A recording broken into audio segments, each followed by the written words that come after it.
जंगल राज 6 बजे के बाद घर से निकलना मुश्किल था।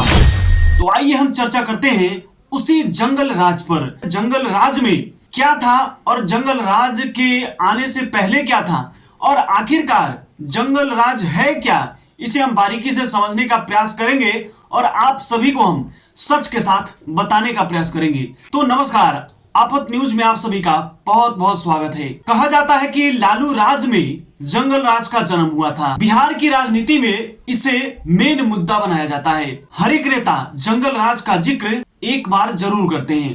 लालू के राज से पहले था जंगल राज, या लालू के आने के बाद हुआ जंगल राज, या अब है जंगल राज। यह कहानी है 1990 दशक के पहले की, जब लालू राज नहीं हुआ करता था। एक ऐसा समय था जहां पर छुआछूत, ऊंच नीच ज्यादातर देखने और सुनने को मिलता था। आइए आपको सच का आईना दिखाते हैं। एक ऐसा भी वक्त हुआ करता था जहां पर तेली समाज को सड़क पर शुद्ध से चलने भी नहीं दिया जाता था। बड़े जमींदारों का यह कहना था, सुबह सुबह तेली का अगर मुंह देख लिया तो हमारा जतरा खराब हो जाएगा, और उन लोगों का जतरा खराब हो जाता था। पहले के जमाने में चमार जाति, जिसे राम कहते हैं, चमार जाति के दरवाजे पर ये लोग जाना पसंद नहीं करते थे, ना ही इनके हाथ का पानी तक पीना पसंद करते थे।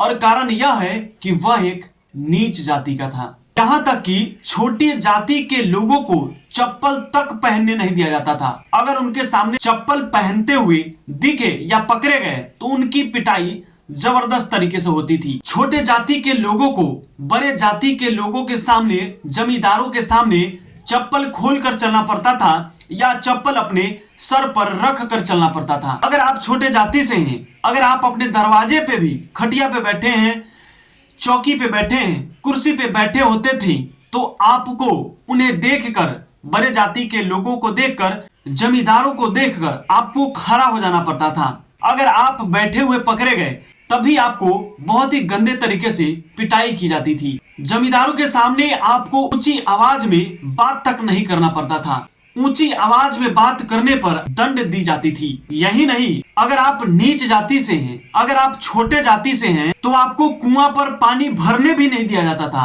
कुआं का पानी तक पीने नहीं दिया जाता था। उनके खेत में अगर आपके पास कोई पशु है, माल बकरी जो भी कुछ है, अगर उनके खेत में चला जाए तो भी आपके ऊपर जुर्माना किया जाता था और आपको कड़ी से कड़ी सजा दी जाती थी। अगर आप दलित समाज से आते हैं, अगर आप पिछड़े जाति से आते हैं, तो आपके बहू बेटी को अपने घर पर बुलाकर या आपके घर से जबरन उठाकर अपने घर पे ले जाते थे और उनके साथ जबरदस्ती किया जाता था। यहाँ तक कि रेप जैसी घटना को अंजाम दिया जाता था और आप सिर्फ रो सकते थे, लेकिन आप कुछ नहीं कर सकते थे, क्योंकि आप एक अति पिछड़ा जाति से आते हैं, आप एक छोटे जाति से आते थे।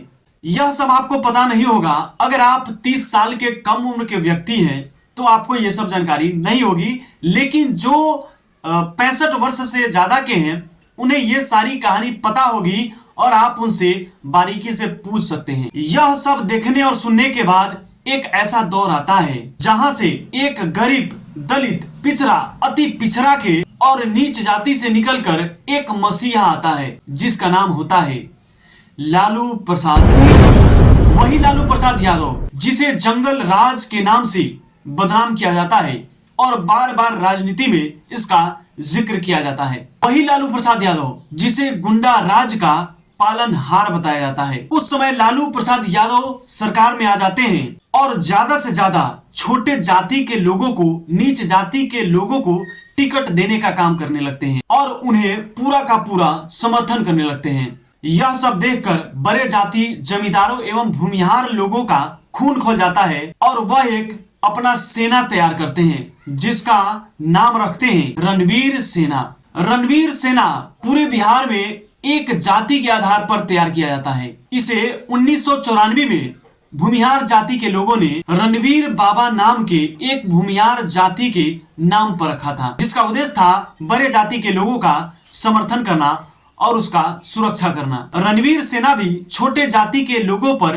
अति पिछड़ा के लोगों पर ज्यादातर अत्याचार करता था और छोटे जाति के बेटी बहू के साथ भी अत्याचार करता था और उसके साथ गलत व्यवहार करता था। उस समय रणवीर सेना का पूरे बिहार में खौफ था और उसी समय लालू प्रसाद यादव कुर्सी पे थे और यह सब देखकर उन्हें जरा सा भी सहन नहीं हुआ। रणवीर सेना के साथ लालू प्रसाद यादव दिमाग लगाते हैं और उसके साथ बहुत बड़ा गेम खेल जाते हैं और उसके बाद में माओवादियों का बढ़ावा देने लगते हैं और तब जाकर रणवीर सेना पर दबाव बढ़ता है और तब जाकर रणवीर सेना घर से निकलना तक बंद कर देता है। जब माओवादियों का दबदबा बढ़ता है तब 6 बजे के बाद यानी शाम को 6 बजे के बाद रणवीर सेना घर से निकलना बंद कर देता है और साथ साथ इसी डर की वजह से, उन माओवादियों के डर की वजह से छोटे जाति के कुछ लोग भी घर से निकलना बंद कर देते हैं। आज के दौर में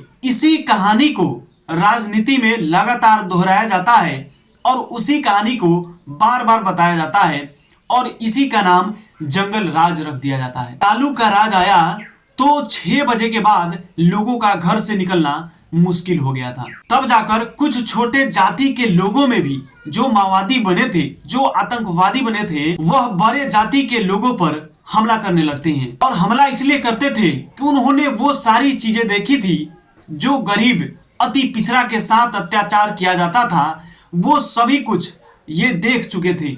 तब जाकर ये भी लोग बड़े जाति के लोगों पर एवं जमींदारों पर अत्याचार करने लगते हैं। लालू प्रसाद यादव का जब सरकार बना था, जब उत्तर प्रदेश और बिहार एक था और उसी समय में लालू प्रसाद यादव के दौर में ही वीरांगना फूलन देवी के साथ अत्याचार किया गया था। वो बिहार की बेटी थी और बिहार की बेटी के साथ जमींदारों के द्वारा अत्याचार किया जाता है, उनके साथ बलात्कार जैसी घटना को अंजाम दिया जाता है और तब जाकर वीरांगना फूलन देवी एक साथ सभी जमींदारों को खड़ा कराकर और उनके सीने में गोलियां उतार देती हैं। वह दौर लालू प्रसाद यादव का ही दौर था। उसके बाद लालू का सरकार बनने के बाद ही बिहार और उत्तर प्रदेश का बंटवारा हुआ था।